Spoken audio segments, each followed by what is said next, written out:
Selamat datang kembali di channel kami.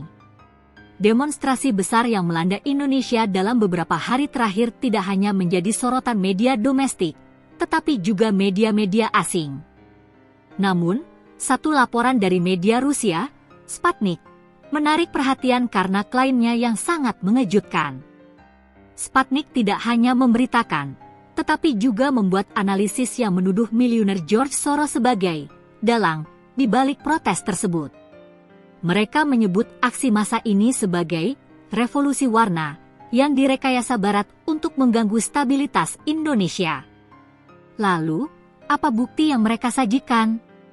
Mengapa sebuah media dari Rusia tiba-tiba menaruh perhatian besar pada dinamika politik di Indonesia?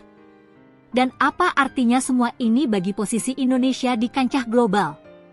Mari kita bedah tuntas perang narasi yang sedang terjadi ini. Laporan dari Sputnik, yang merupakan media yang berafiliasi dengan pemerintah Rusia, mengawali analisisnya dengan mengakui bahwa protes ini mencerminkan keluhan ekonomi yang nyata di Indonesia. Namun, mereka dengan cepat beralih ke argumen yang jauh lebih dalam dan provokatif. Mereka menyoroti kemunculan simbol yang tidak biasa dalam demonstrasi, bendera bajak laut dari anime populer Jepang, One Piece. Menurut laporan itu, bendera hitam bergambar tengkorak dan topi jerami ini digunakan oleh para pengunjuk rasa sebagai simbol perjuangan melawan tirani.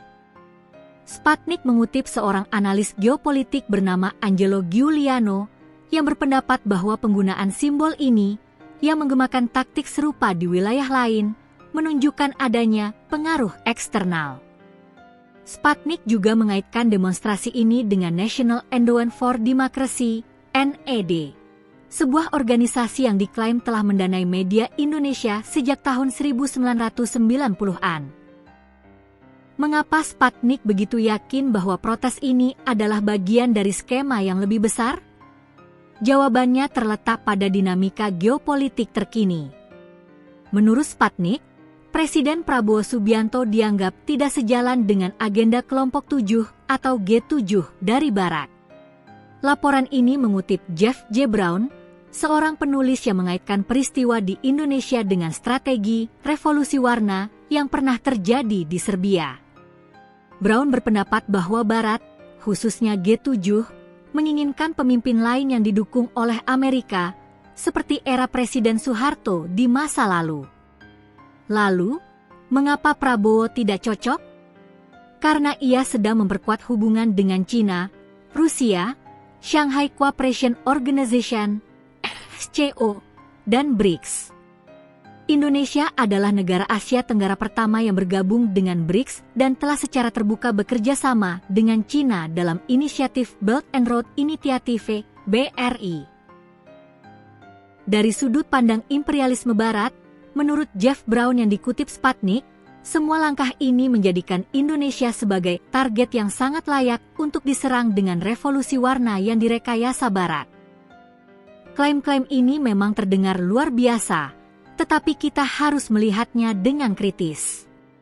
Yang perlu digarisbawahi adalah, artikel ini tidak menyertakan konfirmasi langsung dari George Soros atau pemerintah Indonesia. Jadi, mari kita kembali ke fakta yang ada. Apa pemicu sebenarnya dari demonstrasi ini yang diketahui publik? Protes awal memang dipicu oleh masalah kebijakan, yaitu rencana kenaikan tunjangan anggota DPR.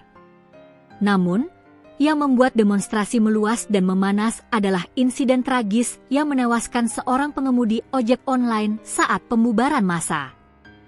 Peristiwa ini memicu kemarahan publik yang mendalam tentang keadilan dan kekerasan aparat, isu-isu yang sangat domestik dan sensitif di Indonesia. Narasi tentang revolusi warna yang direkayasa asing adalah narasi yang sering digunakan oleh media yang berafiliasi dengan negara seperti Rusia dan China untuk meremehkan protes massa di negara-negara yang mereka anggap penting secara geopolitik. Ini adalah bentuk perang narasi yang bertujuan untuk mendelegitimasi gerakan protes rakyat dan menuduh mereka sebagai alat kepentingan asing. Pada akhirnya, artikel dari Sputnik ini mungkin kurang tentang fakta-fakta di lapangan di Indonesia, dan lebih banyak tentang sebuah permainan catur geopolitik antara Timur dan Barat. Protes di Indonesia, yang berakar pada masalah domestik, dijadikan alat untuk menyebarkan narasi bahwa setiap langkah sebuah negara yang bersekutu dengan Rusia atau Cina akan mendapatkan respons dari Barat. Ini adalah pengingat penting bagi kita semua di era digital untuk selalu memeriksa sumber dan konteks dari setiap informasi yang kita terima, terutama dari media asing yang memiliki agenda politik. Bagaimana menurut kalian? Apakah klaim media Rusia ini memiliki dasar yang kuat, ataukah itu hanya bagian dari perang informasi? Dan seberapa penting bagi kita untuk bersikap kritis terhadap informasi yang kita terima?